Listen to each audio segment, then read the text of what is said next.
Hello అందరికీ welcome back to my channel. ఈరోజు మనం ధాబా స్టైల్లో పనీర్ కర్రీని ఏ విధంగా ప్రిపేర్ చేయాలో ఒకసారి చూసేద్దామండి. సో లేట్ ఎందుకు, ఈ ప్రాసెస్లోకి అయితే వెళ్ళిపోదాం. నేను ఇక్కడ 400 గ్రామ్స్ పనీర్ని అయితే తీసుకుంటున్నానండి. మీకు నచ్చిన సైజులో కట్ చేసుకోండి. నేనైతే వీడియోలో చూపించిన విధంగా కట్ చేసి పెట్టుకుంటున్నానండి. చూడండి, ఈ సైజ్ క్యూబ్స్ అంటే ఈ సైజు పన్నీర్ని తీసుకుంటున్నానండి. చిన్న సైజ్ అయితే తొందరగా ఉడికిపోతుంది, అందుకనేసి నేనైతే చిన్న సైజే తీసుకుంటున్నా. అండ్ నెక్స్ట్ ఇక్కడ ఒక బౌల్లో 1/2 స్పూన్ ఉప్పు, 1/2 స్పూన్ కారం అండ్ 1/2 స్పూన్ ధనియాలు అండ్ చిటికెడు పసుపు వేసుకొని అందులో మనం కట్ చేసి పెట్టుకున్న పనీర్ ముక్కలను అయితే వేసుకొని వీడియోలో చూపించిన విధంగా అయితే కలుపుకుంటున్నానండి. ఇలా కలుపుకుంటే మనం కర్రీలోని పనీర్ని తింటుంటే చాలా టేస్టీగా ఉంటుందండి. నెక్స్ట్ ఇక్కడ మనం స్టవ్ ఆన్ చేసి కడాయి పెట్టి అందులో నెయ్యి వేసుకొని మనం కలిపి పెట్టుకున్న పనీర్ ముక్కలను అయితే అందులో వేసుకోండి. బాగా కలుపుతూ ఉండాలండి, ఎందుకంటే అడుగు మాడిపోతుంది, అందుకనేసి కలుపుతూనే ఉండాలి. చూడండి, చాలా పర్ఫెక్ట్గా వేగింది. సో వీటిని ఒక బౌల్లో తీసుకుంటున్నానండి. అదే కడాయిలో కొద్దిగా ఆయిల్ని అయితే వేసుకొని మనం ఒక 2 మీడియం సైజు ఉల్లిగడ్డలను అయితే కట్ చేసుకొని ఇందులో వేసుకోండి. కలుపుకొని కాసేపు అయితే వేగనివ్వండి.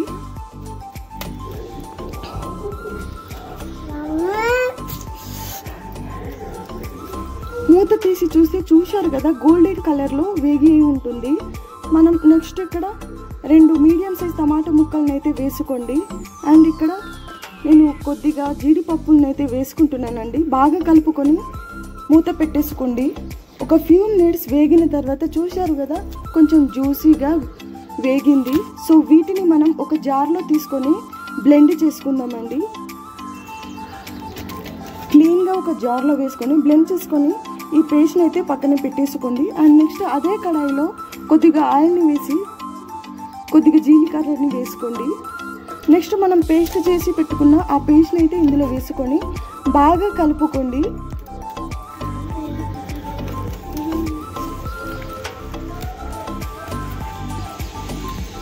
అండ్ తర్వాత ఇక్కడ నేను కొద్దిగా అల్లం వెల్లుల్లి పేస్ట్ని అండ్ 1/2 స్పూన్ పసుపుని అయితే తీసుకొని బాగా కలుపుకోండి. అడుగు మాడనివ్వకండి, ఎందుకంటే తొందరగా మాడిపోతుంది, అందుకనేసి కలుపుతూనే ఉండండి.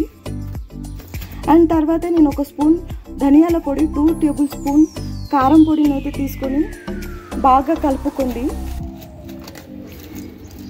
బాగా కలుపుకొని కాసేపు అయితే వేగనివ్వండి. నెక్స్ట్ నేను 3 టేబుల్ స్పూన్ పెరుగునైతే తీసుకున్నానండి. బాగా కలుపుకోండి అండ్ కాసేపు అయితే వేగనివ్వండి. చూడండి, పైన కాసేపు బాగా కలుపుకొని వేగనిస్తే పైకైతే ఆయిల్ వచ్చింది.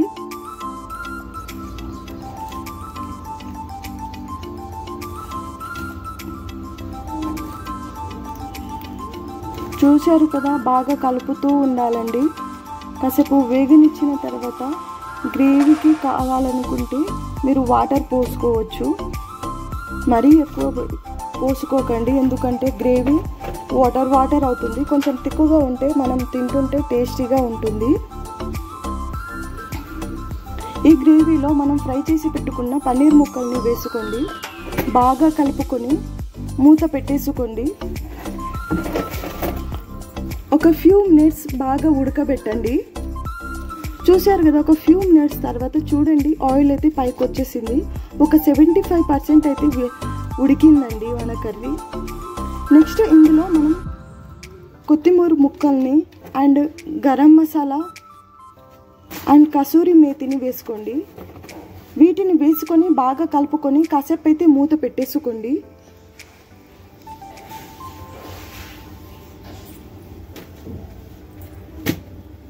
ఒక ఫ్యూ మినిట్స్ ఉడికిన తర్వాత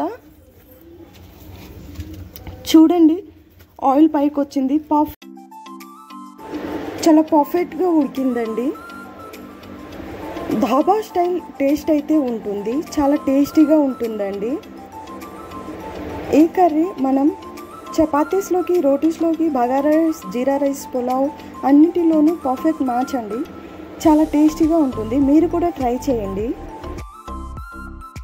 మీకు ఈ రెసిపీ నచ్చినట్లయితే లైక్ చేయండి అండ్ మీ ఫ్యామిలీ ఫ్రెండ్స్కి షేర్ చేయండి.